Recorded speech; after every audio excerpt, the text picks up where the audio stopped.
Mesdames, messieurs, bonjour et bienvenue sur la chaîne Fatmir Football. On va revenir dans cette vidéo donc sur le match entre l'Islande et la France, le sixième match donc du groupe de la France, du groupe de Ligue des Nations.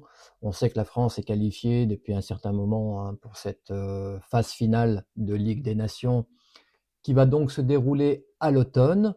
On connaît les 3 autres qualifiés, donc on démarre ces phases finales dès les demi-finales. On entre dans le vif du sujet à partir des demi-finales, donc dès cet automne.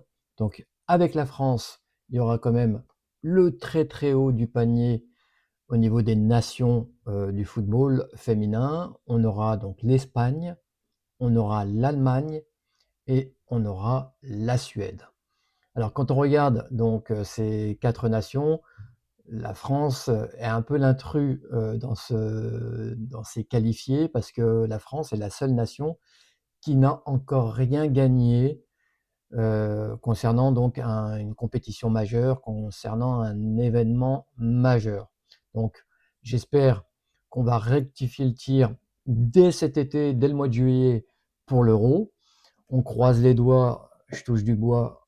J'espère vraiment que la France va vraiment casser son plafond de verre à ce niveau-là, parce que c'est vraiment important.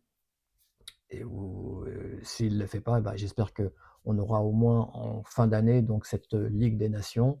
On a été finaliste l'année dernière, mais on est tombé sur l'Espagne qui a été intraitable. Donc rendez-vous donc à l'automne pour en savoir plus concernant cette Ligue des Nations. On va revenir là, on va faire un débrief vraiment express sur ce match parce que c'est un match qui finalement compte vraiment pour du beurre. On va revenir rapidement sur les tactiques. On a vu que à cette occasion, donc Laurent Bonadei a quand même remanié son effectif. Et quelque part, il a eu raison de le faire. Il faut faire quand même souffler certaines joueuses qui ont été énormément sollicitées cette année. Le physique va être un élément très très important à cet Euro. Donc il ne faut pas cramer les cartouches, il faut vraiment avoir de l'énergie, des forces qui puissent répondre aux différents défis. Et là, je parle vraiment de la France, donc aux différents défis qui vont se présenter sur le chemin de la France. Donc c'est vraiment une très bonne stratégie donc de faire ce remaniement. Donc on va revenir sur les tactiques, on va parler ouais, rapidement du jeu déployé, puis on donnera quand même une ou deux notes à des joueuses qui sont ressorties de ce match. Alors, sur les tactiques, rapidement sur l'Islande, les Islandaises ont mis, enfin sont partis sur un 4-3-3. Enfin, le coach islandais a mis un 4-3-3 en place. Ce qu'on peut retenir sur ce 4-3-3, parce qu'il y a beaucoup de joueuses qui ne vous parleront pas, il y a quand même une ou deux joueuses qui sont de très haut niveau. Je parle notamment à l'attaquante Jonsdottir, donc une attaquante très intéressante qui évolue du côté de Wolfsburg, et qui peut être très dangereuse. Donc c'était à surveiller pour les Françaises. Et puis sinon, il y a Viggo Sdottir aussi, le rock islandais, qui évolue, elle, du côté du Bayern en défense. Là, elle était sur le côté gauche. En général, elle est plutôt dans l'axe défensif. Donc voilà ce qu'on peut dire sur l'Islande. Concernant donc la France, on est sur un 4-3-3. Alors il y a eu du remaniement, hein, comme je l'ai dit. Donc très rapidement, on est sur une ligne de 4 sur la défense, donc une ligne de 4 à plat avec Bacha, donc l'inamovible Salma Bacha, donc côté gauche. Dans l'axe défensif, Samoura, donc la jeune pousse parisienne, l'espoir donc aussi du foot français au niveau défensif, associé à Grij Mbok, donc notre assurance tout risque au niveau défensif.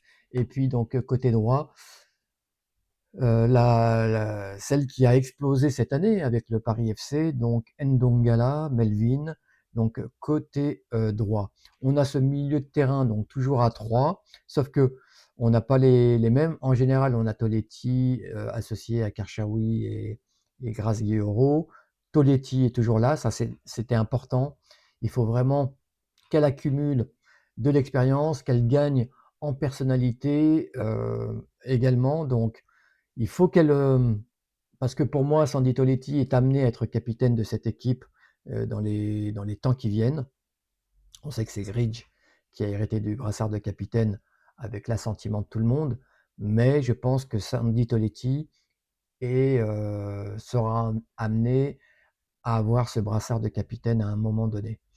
Donc il faut qu'elle développe sa personnalité, il faut qu'elle se sente vraiment bien dans ce groupe France et elle sera associée donc au milieu de terrain à Amel Majri. Je suis très content de la revoir donc porter la tunique bleue et Oriane Jean-François donc qui évoluait cette année du côté de Chelsea. Enfin, on a une ligne d'attaque donc de 3 attaquantes, Kessia Bussy, donc l'ailière virevoltante du Paris FC, de l'autre côté, Sandy Baltimore. Donc moi, je suis pas trop fan de mettre des joueuses qui sont pas vraiment à leur poste. Donc faux pied, là, côté droit. Et puis à la pointe de cette attaque, Marie-Antoinette Katoto. Voilà, Marie-Antoinette Katoto qui va avoir fort à faire pour gagner sa place de titulaire avec l'émergence de Clara Matteo.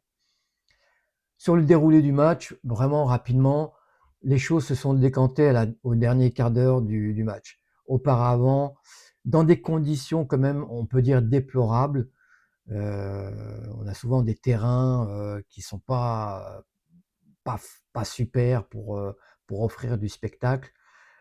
Donc les filles ont été quand même courageuses d'évoluer dans des conditions pareilles et de faire ce qu'elles pouvaient donc pour bah, voilà, faire quelque chose de potable au niveau télévisuel. Quoi qu'il en soit, ça a été un match quand même plutôt acharné. Euh, L'Islande, on le sait, a joué de façon très compacte au niveau défensif. Donc ça a été difficile pour les joueuses, surtout les joueuses qui n'ont pas l'habitude d'évoluer à ce niveau avec l'équipe de France, de trouver les automatismes. Donc c'est normal qu'il y ait eu que le match est resté indécis jusqu'au dernier quart d'heure donc de la rencontre. Effectivement. Bon, il y a eu des occasions, notamment de Kessia Bussy, on la connaît, hein, elle bouge beaucoup sur son aile, elle a essayé d'offrir des solutions. Ça a été au milieu de terrain où ça a été plutôt quand même difficile. J'ai bien aimé aussi les montées de Melvin Nongala. On voit la différence entre une joueuse qui connaît parfaitement son poste avec une joueuse comme Elisa de Almeida qui dépanne à ce poste-là. On voit vraiment la différence. Après, est-ce que Melvin est opérationnel pour être directement titulaire à l'Euro? Moi, j'en doute, parce qu'il faudra quand même tenir compte de la dimension mentale donc dans cette épreuve. Là, les filles donc ont gagné 2-0.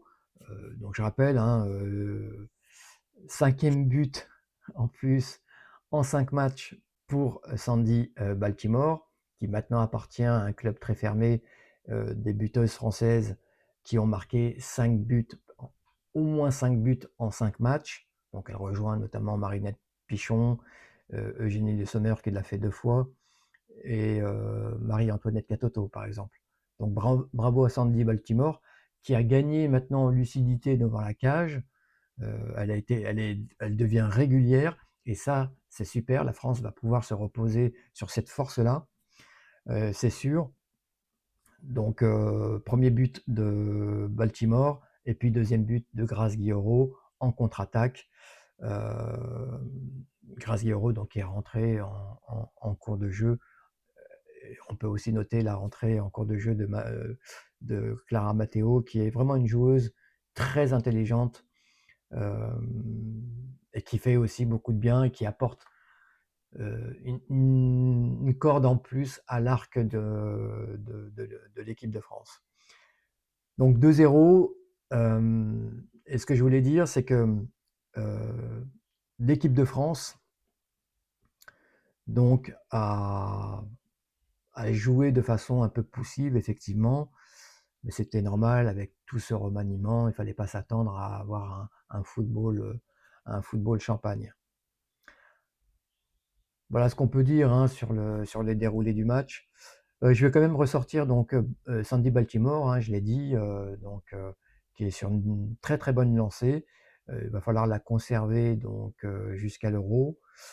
Et puis je vais ressortir aussi Melvin Nongala.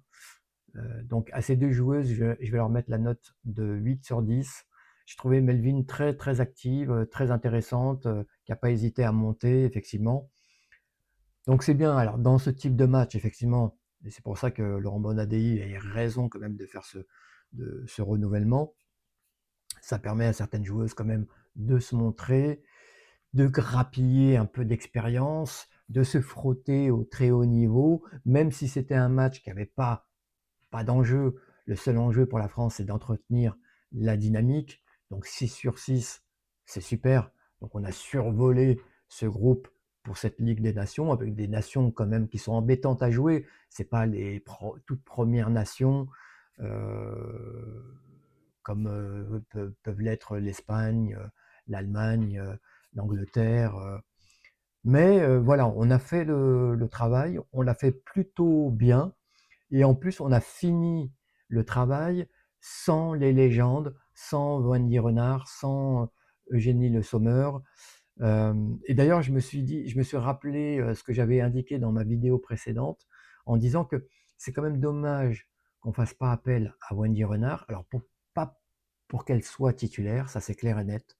Pour moi, elle doit rester sur le banc, mais elle peut entrer en cours de match, voilà, à un quart d'heure de la fin, et sur des coups de pied arrêtés, bah, apporter sa taille pour l'équipe, et voilà, soit ouvrir le score, soit renverser le score, mais je pense qu'elle peut être très intéressante à ce niveau-là.